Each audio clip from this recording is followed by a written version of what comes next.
for me too, and the requisitions, I'm fine with those. me as well. And, okay, and I know there's add-ons Yes, here. I do have one add-on. I have a resolution approving an appropriation adjustment within Franklin Municipal Court Fund 1101-1271. So moved. Why are we doing that? What is that? It's for Yeah, right, it's a very $1,000. small, it's like $1,000 or Yeah. something. Yeah, We have, just as a reminder, we pay 40% of the costs, well, specific costs inside of the municipal court. And they, I think, noticed and called Lisa, if I'm not mistaken, that they were going to be short by $1,000 relative to their payroll. So we're just, but it came in after the packet, so this is just what we're working how on. would their payroll be lower than what we approved? Wouldn't they know that? That, or I don't know that exact answer. One would think, but it may be that there was something that happened, or there was a raise given in the middle of the year, but they came up $1,000 short.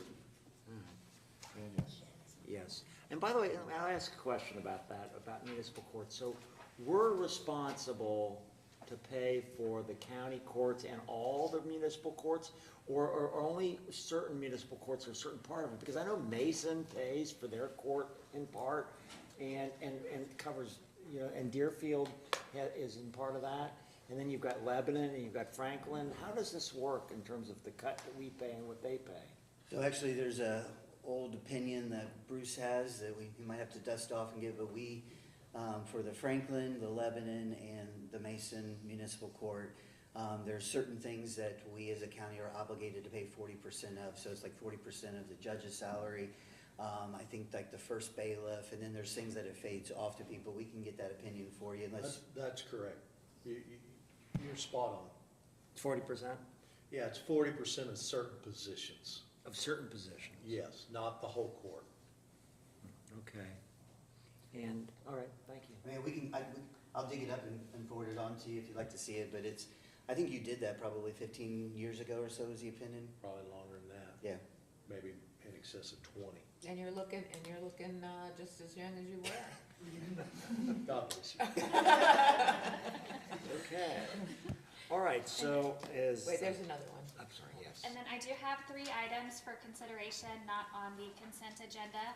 The first is a resolution approving a change of township boundaries of Lebanon Township to make them in part identical to those of the city of Lebanon.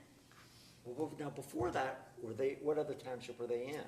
They were in Turtle Creek Township. You approved the annexation of the Swartz property, which is approximately 313 acres. Proximity is across the road from Lebanon High School. It goes all the way through to State Route 48, about a half a dozen parcels north of the Lebanon Middle School. And it was a type 1 annexation, and Turtle Creek Township agreed to the 50307 change of boundaries to make the boundaries in the limits of the corporation of the city of Lebanon, and of course they have a paper township, Lebanon Township. So it's just conforming the boundaries. It's conforming the boundaries and allows them to collect all the taxes and provide all And the this is a services. mandatory. This is a requirement on your part. The statute says shall. Okay. So moved. Yes. Yep, and call the roll on that. Mr. Grossman? Yes. Mr. Young? Yes. Mrs. Jones? Yes. The second resolution is modifying section 9.113 of the rules and regulations of the Warren County Water and Sewer Department. So moved. Yes. Yes. Mr. Grossman? Yes. Mr. Young? Yes. Mrs. Jones? Yes. And the third resolution is adopting the Warren County cybersecurity policy. Yeah, so this was a change in the ORC that happened over the summertime there. And Ben and Gary have worked with Adam Nye significantly to put this policy. All jurisdictions now are required to have a cybersecurity policy. I took some of the items that they have that are at the very beginning of it that talk about that they have to obviously stay consistent with industry standards, obviously monitoring traffic and those types of items. But both Gary and Ben are here if you'd like obviously further detail on the specifics. But I think it gives sort of timelines if there's a breach when we have to report and a whole host of things. I think, I don't want to speak for the General Assembly, but I think they were trying to get all sub-jurisdictions to actually get conformed to have a cyber policy. We've obviously seen it a lot in the communities that they've been breached. Our gentlemen work really hard and their staff to not have that happen, but they're obviously getting attacked significantly. And I think it's to have a policy for all jurisdictions to make sure that they're addressing it, but I think these gentlemen could give more detail. And it's been signed off by the prosecutor. The policy conforms with the ORC requirements. Yeah, I think there was a template that was sent out by CCAO that they could use to kind of guide and start. But I know that they've been working on it. I wouldn't be wrong to probably say the last 4 months or so with Assistant Prosecutor Nice. So, but it has to go into effect by January 1. Okay. So moved? Nancy? Call the roll on that? Mr. Grossman? Yes. Mr. Young? Yes. Mrs. Jones? Yes. And that's And if you all. don't mind, while you guys are here, obviously we've had an interest in this. Why don't you guys come up and tell us how seriously are we taking our cybersecurity threats? And you probably don't get asked very, very often. Is there anything else you need? We know it's coming. We get attacked every day. We don't want to be caught. Why didn't you do something? Is there something that you guys think you want to put on our radar that we should be doing that we're not doing? Yeah, the policy's gonna do that. Number one, we don't get beat by the basics. So we will get attacked at some point. I mean, we will get a breach. It will happen. We're too big, we have too big a footprint, but we don't get beat by the basics. So the new law requires us to have a framework. So you guys adopted some time ago CIS controls, which is what was in that policy. And that control framework tells us all the things we should be doing. So now as Ben and I start standing up the new department, we'll go through that gap you talked about earlier, Commissioner, and we'll go through all those things and start lining those things up, data protections, backups, scenarios. You guys will see some stuff from us working with Corsa to do a Cyber 101 for elected officials to understand the business side of an incident. So there's some decisions we have to make to fill out the incident response plan that we want you guys to be involved with. So we're setting up the dates and stuff with Corsa to come down and talk about that. There's certain things that insurance will not cover during a cyber incident. So we're gonna go through that exercise with you guys to draw through that. But all our basics are covered for the public safety network, water and wastewater is covered, and a large portion of what's going on in the rest of the county is covered. So we're doing some alignment with that. So give us a couple months to get that lined up, and we'll give you some report out in the first quarter about where we stand. Great. Yeah, because I mean, obviously I'm concerned about the data. I mean, that's one of the big things is they shut down the network. Now you gotta pay us to get your own data. Well, if we've got it backed up, somewhere, then that becomes a much less of a threat. And then, yeah, on the public utilities, hey, you guys are all connected and we're turning off your water plant, or we're doing, Right. wanna make sure that, yeah, it makes it much more efficient when we have it electronically controlled and all the systems are in place that can do all these fancy things. But at the core, if those things go down, can we manually still do stuff to keep sewers and water running? Correct, yeah, we've got a pretty decent layout and the protection zones. Without getting too deep, we'll be able to walk you guys through that. So at your level, where you guys need to make sure we're doing the policies and implementing properly, we'll walk you through that so you can see that. And of course, they want to come down and be involved with that because I want you guys to understand what the insurance covers and what it doesn't. So that's the stuff, and there's stuff we can talk about in the executive session about relative to that insurance coverage. But so far, give me a couple months and let's get the staff alignment done. Fair enough, but while we were talking about the subject again, I wanna just, hey, are we doing everything that we can, and is there anything you guys think we should be doing? And again, data and then running our public utilities in the event of their system is shut down, but yet we can still manually go turn the water on, Yeah, basically. we made some requests for the 2026 budget to do immutable backup type stuff. I don't want to get into details in public, but we made some requests for that, and we think we'll have to scale that a little bit based on the new size of the organization, what we have to cover. But I need to come back and give you guys a report on how much what that looks like. I'd say, Commissioner, when they were talking about, they've worked the last year and a half or so with water and sewer, and I think that from our lens here, like Susan and I, that was actually one of the telltales that sort of pushed us to have that conversation relative to merging, because you have a lot of those items inside those plans, and IT was out there working, and the telecom was working. It was just yet another example of how to bring that all under one roof was gonna sit there and help the department. So that was actually, for me, one of the impetus of, it's probably time to talk to Auditor Mullen and you all about getting those combined. Yeah, and I know that Commissioner Young has been a long time advocate for us to get in front of, the cyber, security issues, and I can speak from, you know, the CCAO lens, where we have colleagues who have experienced a breach, and in fact, I know that you've been providing some mutual assistance to them to be able to help them dig out of that.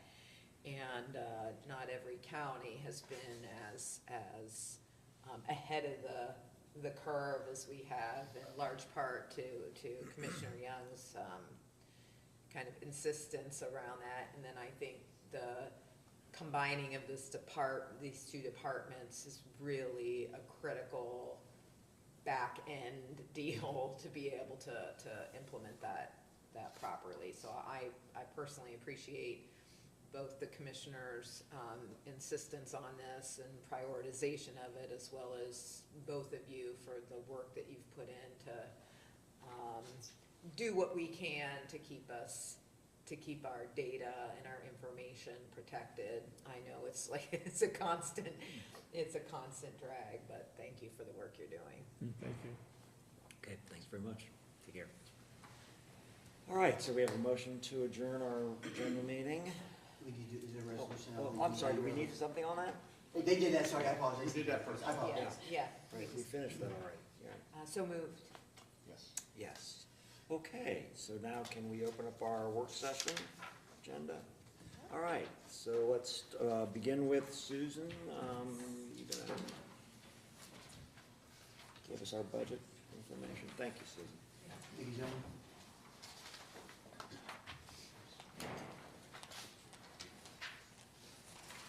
Morning. Morning. I'm in front of you today to get approval of the 2026 budget. Just wanted to give you guys an overview of what we've been working on and where we are. You have in front of you the general fund and the non-general fund budget kind of breakdown. For the 2026 general fund budget, our appropriation requests are at 93 million. This is a 0.26 actually as of today decrease from the 2025 appropriation. The anticipated revenue for next year in 2026 is 107 million. And the total county budget is 314 million. If we break that down in percentages of where those expenses fall, 63% is under public safety and judicial, with 50% of that public safety kind of includes law enforcement, corrections, emergency services, and criminal justice functions. And 13% is the judicial part, which is the clerk's court, the other courts, notary public, kind of what we were talking about earlier. That's 13% of the public safety.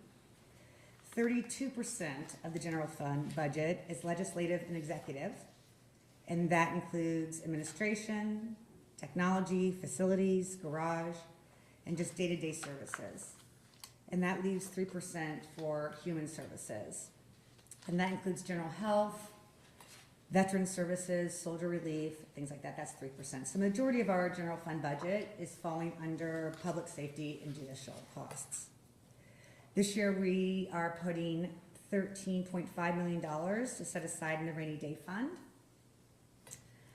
And that we're allowed to put up to 16.6% of the expenditures. Kind of give you a breakdown of this year of 2025 expenses and revenue. This is through November, or our numbers. We have spent 82% of the daily operations budget, which is about 81 million of the 93 million we thought we would spend that was allocated. Revenue is at 116% of what we had anticipated, with 120 million received through November. Sales tax revenue is 55.6 million collected. Oh, I'm so sorry, 56.7 million is expected for 2025, which is above the amount we collected for all of 2024. Investment income We have, for year-to-date, it's at 10.7 million, which is just a little below 2004, but we have another month left, so we'll probably exceed that. Right now, overall, we're receiving more than we anticipated, and spending less than budgeted, as usual, in our county. And going into 2026, we're kind of hoping for the same and trying to be really fiscally responsible and really look at the budget from a different viewpoint of what we are spending and make sure that we're reflecting that in our appropriations. So today, we're just wanting you to approve the current budget as it stands for 2026. Are there any questions? Well, this has just been a culmination of months of work, so Yes. I wanna thank Susan and Martin and Crystal and Lisa for a tremendous amount of work. You come out and you give the highlights in about 3 minutes, Yes. but I know that it's been a whole heck of a lot of work, and in our budget work sessions, as per usual, we ask lots of questions, and we have a lot of expectations around, you know, what the role of government is and isn't, and we're super sensitive about, while we have a growing county and we are not immune from inflationary pressures out there, that this is not our money, it's the taxpayers' money. And so, under those really kind of tough constraints, you all managed to pull this together, with essentially a flat growth, or minus 0.26. 0.26, yes. And at the same time, you know, we really appreciate all of our directors and our other elected officials who share that same point of view that we do about whose money it is we're spending. And when we ask them to really tighten their belt and to consider the growth, they are willing partners with us in this work. So a whole lot of people have been engaged in this process, and I just wanted to really acknowledge that and thank everybody for their work on this. It's definitely been a group effort, especially this year, even having the work sessions with you all, with the guidance. I think it's been really helpful as we've gone along and kind of making decisions, and working with the other elected officials. It's been a good year of transitioning to that, so it's allowed us to kind of come in underneath last year's appropriations. Yeah, I think it's great that, I think it sends a very strong message that governments can work. Mhm. Governments can live within their means. It's not impossible. And in the context of our spending went up a lot in our world from 2020 until now, to have an actual down year, because it is a down year. And without cutting services, without cutting employee headcount, we didn't do that because we had to give a lot of inflation-adjusted wage. We were losing valued employees for a while when inflation was running 7, 8, 9%, 40-year highs. Wage inflation was hitting us very hard. And so we had to do a lot of catch-ups there for a couple of years to keep our valued employees. And this go-around, we're still giving a raise to our employees, but yet the overall spending of this county hopefully is going to actually go down year over year from a budgetary standpoint. And I also want to point out one thing, I just double-checked my facts, that in this country, during this period of inflation, which particularly part of that was caused by COVID, there's no doubt about it, but overall inflation between 2020 and 2025, prices rose 25%. Yeah, I believe that. A cumulative 25% increase in inflation. So just everything across the board. If it costs you $1 in 2020, it costs you $1.25 now. I mean, we had this discussion even when we were doing our healthcare renewal. We're seeing increases in healthcare, but also our other insurance products. The cost of insuring our property and casualty is up. So we're just seeing it across the board. It's everything. Again, that's macroeconomic 101. Everything's up 25% since 2020. and when I just did the quick math on our budget, it's up just over 20%. So even in the context of everything we're doing, just basic everything, went up 25%, we actually still beat that, which is very, very impressive, that just if we were okay and very fiscally responsible in 2020, and all of a sudden, everything we do, as Commissioner Jones rightly points out, from healthcare to wages to buying raw materials to salt for the roads and vehicles and everything else that we do, is up 25%. Our budget's up 20% during that same And that's a time. really good point, because I'll say we did not cut any services to the public. We did not cut any type of improvements, nothing. And we were able to do this by just paying attention to what spending was happening and just being aware. And also, obviously, Lisa Dickerson coming in and educating departments and the fiscal managers within those departments was very helpful of what we're spending and being aware of it. Yeah, and people, Responsible for it. and people, and I'll say this again, my final comment is, people ask all the time, you know, we're, and I think rightfully recognized as being one of the best run governments, hopefully in all aspects, but Yes. certainly from a financial aspect, we're widely considered one of the best run governments, not just in Ohio, maybe the entire Midwest. You know, no debt, the spending where it is, we don't lay people off, it's very solid services, but we also don't try to do everything for everyone. You know, we know the role of government, and we try to keep that very, very focused in what we do. So people ask, well, how do you do it? What is it? And it's hard to put your finger on what is that one thing that we do, because it's not one thing, it's everything we do. And it is a culmination of my fellow commissioners, the department heads, to the other elected officials. It is literally a team effort when people across the board have the same philosophical approach of, it's not our money, it's very easy, and I've said it before, everybody likes you when you spend money on them. We're here at Christmas. Yeah. Everybody likes it when they Yeah. get presents. People like it when government hands them something. That's a way of getting, and other governments do that all the time. I'm going to buy votes. I'm just gonna give people benefits without them needing it necessarily, which means I'm taking from someone and giving it to somebody else. That is a way of getting very, very popular. We don't do that. So we And I- provide the services that we need. We do a good job of that, and we take this very seriously, that it's not one thing we do, it's literally everything we do. I agree.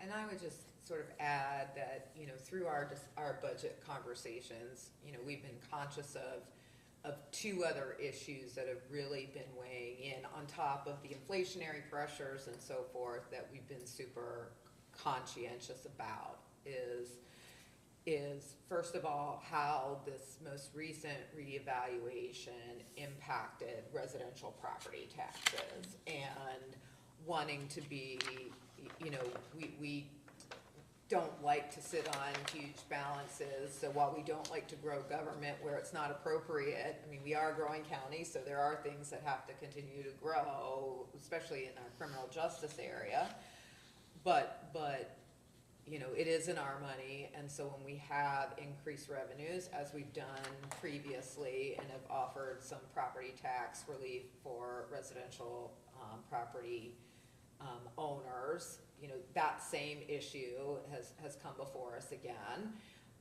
But the other thing too is that there are these sort of, I call them external threats, where as federal policy is being implemented around things like SNAP, there are, you know, risks to our budget, both in terms of the costs of administering those federally mandated programs, but also potential penalties around the, you know, what we might have to pay for the benefit itself if the state of Ohio doesn't become in compliance. So, you know, I'm super mindful that we need to make sure that we're doing everything that we can to not be penalized and have these benefits cost us more.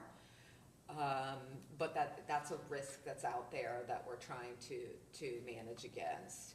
And, you know, while we've maxed out our rainy day fund, you know, I'm you know, mindful of, and while $13.5 million sounds like a lot of money, is that's, you know, about 3 months of our operations. And so, you know, that's just the protection against, you know, a pandemic or other things, so that we don't have to go back to the taxpayers and we're able to be good stewards. So, you know, those are, it's not like, oh yeah, we have all this revenue coming in and we're keeping our expenses low. Yes, that is the case, but we're also, you know, taking steps to manage against these things that are externally being forced upon us, and wanting to find ways to relieve the tax burden for our residential property owners. And I think that's a really good point, Commissioner Jones, because I think, at least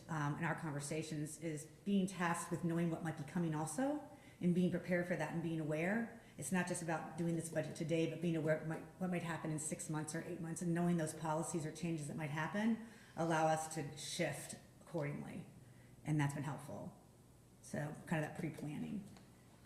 Right, so, well, thanks a lot for all the good work, and, you know, the public sees, you know, government providing services, but they don't really pay a lot of attention to that, because we do a good job of this, and there's no issues. Normally you look at things when somebody hits you that's negative, or you get something that's unexpected, and here this last year, we brought in a major facility, because we're responsible for facilities with the county court, and we built a wonderful new facility that's gonna be decades of usage. And we also, we're not raising our taxes. We've not raised sales tax. We don't raise taxes in this county, generally speaking. But we frequently have tried to lower taxes. And where we've had more spending, where we have surpluses, we've given it back. We had the holiday a number of years ago. And we may do that again. And we've gotten help from developmental disabilities. It's got a separate fund and a separate source of revenue, as well as senior citizens. And everybody has worked together to give quality services at a low price, and where we have excess money, we've tried to give it back to the taxpayers so that they benefit from the way in which this county is operated, which is to operate knowing that we're spending the public's money and we do it wisely. And we don't, I mean, some jurisdictions like to sprinkle money out on a bunch of nonprofits and things like that. We don't do that. We do that somewhat when it has a direct benefit to the public, but we minimize that type of expenditure. So really thank you for all that you've done, and this is really a testament to our excellent staff. We've had excellent staff for years, ever since I came on. We've had people that have a long history with this county, understand better than we do how to budget, and you all do an excellent job. Susan and Martin, thank you so much. Thank you. Thanks for your Because guidance. you're a credit to us. Yeah, we appreciate your guidance. Thank you very much. Yeah, and I've actually got a new thought after 21 years of sitting through this. Commissioner Grossman just gave me a good way of looking at county government. County government is like being a NFL offensive lineman. It's critically important. It's great for the effort, but you don't actually think about it unless it's broken, Yes. unless something It's goes true. wrong. When you're talking about the lineman, And if you're a there's Bengals bad fan, stuff. you think about it as That's where I was going with that. But it's like, you don't think about all the stuff we do because it's just working. Yes. When it breaks down and there's problems or something's not getting delivered, things are falling through the cracks, people are talking about it. It's the same thing as being a lineman. If you're doing your job, you're putting your nose down, and you're contributing to the effort, it's smooth. And Well, I you think it's don't think also, about it. to go off that with what Commissioner Jones says, being field aware, have field awareness. Like, know what's coming, anticipate it. And that's what we're trying to do as far as changes that might be coming, is that anticipation of what we need to expect and plan for. So it's not just about this budget, but kind of planning to what might happen and know what we're gonna do if it does. And that's kind of that anticipation of the field awareness, so. Very good. And just for in the interest of full disclosure, when at last week's public budget session, when we started to see where the budget was landing, we had a conversation about wanting to do some additional property tax relief. And we recognized that we were able to engage in that conversation a week before we were going to approve the budget, but that we have been talking with the auditor and, wanting to see about doing another property tax holiday for the county portion of the residential property tax piece, in the first half of 2026. So we're still just waiting on feedback from the prosecutor's office and the auditor's office. The auditor, again, I think this is a good example of just how everybody's working together. He's got to get these property tax bills out early in January, and so to make a change, to figure out how to make this work just administratively is really, it's a challenge, and he, is stepping up to the challenge and is, if he can figure out a way to make it work, he wants to make it work, but we just don't have the closure on it. So I just wanted to let the public know that the commissioners have sort of elevated this as an issue of priority again, and so perhaps at our first meeting, I'm hopeful that we might be able to do something officially on that, but we remain committed to our, residential property owners and taxpayers, and we're trying to keep things as low as we can. Now, of course, Tom, you'll probably point out that the schools are the vast majority of it, but and that's true, we don't have a say on that, but for our part, this board's really been committed to doing what we can to keep the cost of government low. Right, that was in our control, right? Okay. Any other questions? So we have Crystal has a series of resolutions Yep. to officially adopt. So the first resolution is approving the 2026 annual appropriations. So moved? Call the roll on Mr. Grossman? that. Yes. Mr. Young? Mrs. Jones? Yes. And then I need a motion for the budget-related consent agenda. So moved. Call the roll on that too. Mr. Grossman? Yes. Mr. Young? Mrs. Jones? Yes. And that's all I have. Okay, is this it today? This is it today. It's and kind of it's- a big thing. Did Mr. Roush have something for us? Chris, did you have something? Sewers, sewer's not broken any longer? There's no water running. There's no water overflow issue right now? Please don't jinx them. Yeah. Our capacity's good? Everything's good, yeah. Okay, well, that's good news. And, is this our last meeting this year? It is the last meeting of the year, so we, as from a staff perspective, we thank you for a great 2025. Our organizational meeting is on January 6th. We wish everyone a Merry Christmas, and whether you're here or you travel, and we just very much appreciate all that you allow us to do. Okay, well, thank you Ditto. very much. Thank Mark. you. Thank you, Susan. And have a Merry Christmas and Happy New Year, guys. Yeah. Take care. And I will make the motion. I move that we adjourn the last meeting of the year 2025. Oh, and before we do with that, David, thank you so much for the party you gave us again. I move that we continue using David for the next few years for this purpose. And again, thank you very much, David. That was a wonderful party, by the way. That was actually a pretty good party. Absolutely. Great food, great time. It was good to Appreciate see Commissioner everybody. Jones brought a bunch of good stuff that went over really well, so. Yeah, well, thanks for saying it. I enjoy baking it anyway. That's wonderful. Thanks again, folks. Take care. And yes. So Dave, if it's too dark to see, do you have any? Oh, yeah. Brad's? Yeah. My landscaper called.